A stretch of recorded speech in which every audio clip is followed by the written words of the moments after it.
Okay, so it's time for us to go ahead and get back into our coverage over Age of Apocalypse, where we're now going to pick up with X-Man issue number 3. Now remember, X-Man is really more about Nate Gray, and just in case we do have anybody who's just joining our coverage over this event, let me briefly explain the whole idea of Nate Gray, because he's a very important character in both the Age of Apocalypse timeline but also the main Marvel Universe timeline as well.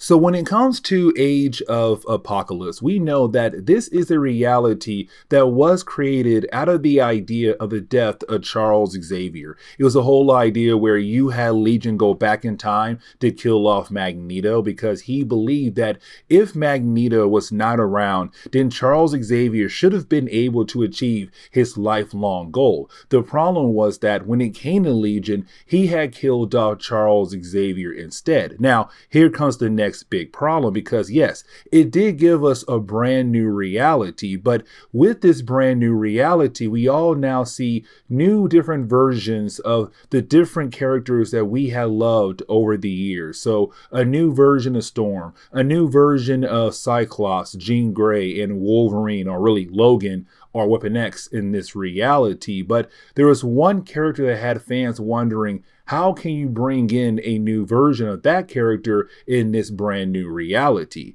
And that would be Cable.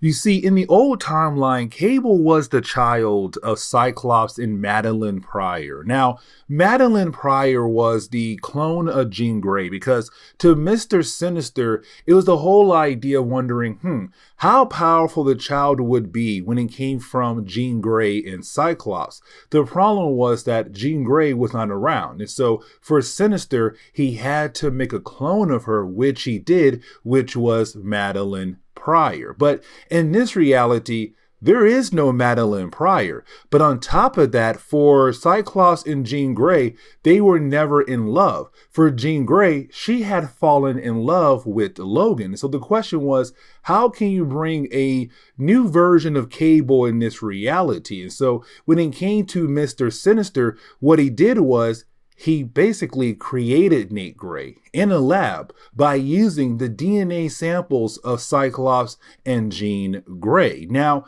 for Nate Gray, he was able to break out of there thanks to Cyclops, but then after being able to get away, he found Forge.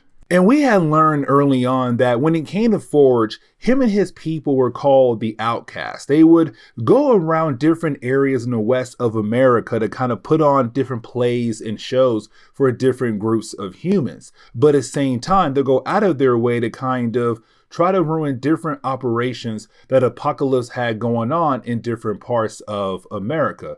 Basically, another X-Men team out there, but now really working with the X-Men. But when it came to Apocalypse, he had picked up on the powers of Nate Gray and has sent Domino and her team to go find Nate Gray to see that if she's able to bring him over to his side. If she can't, then go ahead and kill him off.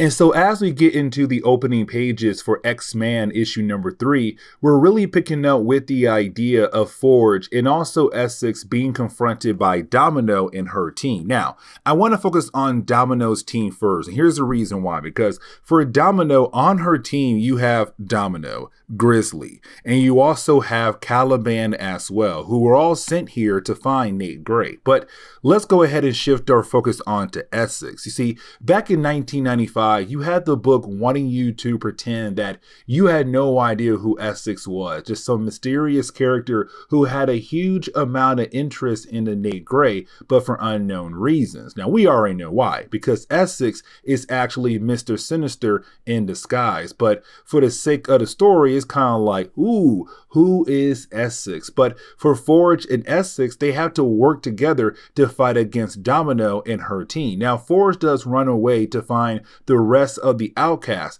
to kind of inform them what is going on. But it's also Forge trying to tell Nate Gray with his mind to stay away from this area, because Forge knows that Domino is there for Nate. And so this kind of leads into the whole idea of a battle happening between everyone. Now, for Essex, he does check out. He does not really take part in this battle. But for everyone else, they do get involved. Nate Gray does not stay away, of course, so he's also getting involved as well. But I kind of want to shift our focus onto Teresa, because for Teresa, she is the daughter of Banshee, both in this timeline and the old timeline. But in the old timeline, she was known as Siren. But in this timeline, she was found by Nate Gray in the Outcasts, and she had decided to just stick around. But you have her and Nate Gray running over to help out Forge and the rest of the Outcasts to fight against Domino and her team. And this kind of leads into a page where we see a bunch of different characters dying left and right. Let me explain. So Mastermind, he died in the battle first. And then you had Caliban being able to, you have Toad being able to kill off Caliban. But after you have Toad kill off Caliban, you didn't have Grizzly kill off Toad. But right after that, you didn't have Forge kill off Grizzly. So you had a lot of people die in like 1 to 2 pages just like that. Getting over to the battle between Nate Gray and also Domino, you have Nate Gray kind of show how powerful he truly is, where you have Nate Gray go into the mind of Domino and kind of wipe her mind clean. And so with him doing that, just like that, he took Domino off the board. So he no longer has to worry about Domino or her team coming after him. But this kind of leads into a very sad moment for Nate Gray. And let me explain. So for Nate Gray, in the first 2 issues, you had Forge try to tell Nate to not use his powers. But for Nate, he wanted to know more about his abilities. And the problem was, every single time he tried to use his abilities, you had the Shadow King, who was working for Apocalypse, being able to pick up on the powers of Nate Gray, how powerful he truly was. So technically, Nate Gray was kind of like a beacon for the Shadow King to find and also follow. And so it's Nate Gray's fault that all of this had happened. And so it's Nate saying, hey, Forge, you know what? I kind of realized that you were right, that maybe, just maybe, it's not the right time to try to use my abilities. After that conversation, you then have Forge go into the barn and he finds the dead body of Brute. Now, at the end of our last video, you have Brute realize who Essex was. He realized that Essex was Mr. Sinister. And so you have Sinister kill off Brute to kind of keep his cover from being blown. Now, for Forge, he finds the dead body of Brute and you have Essex confront Forge, and you have Essex tell Forge that it was Domino, but Forge realized, nah, it's no way, it was you. And so for Essex, he realized he now has to kill off Forge to make sure that his cover is not blown. But after you have Essex kill off Forge, well, you didn't have Nate Gray feel the pain in the death of Forge. And so you have Nate Gray run over, and when he does, he finds the dead body of Forge. Now, before you have Forge die, he does tell Nate, you need to find Magneto. Magneto will know what to do. And then Forge dies in the arm of Nate Gray. And this is such a sad moment. But with the death of Forge, it allowed Nate Gray to go into the mind of Forge to kind of see his entire past leading up to the exact moment that he was killed off, to show him who had killed off Forge. And of course, it was Essex.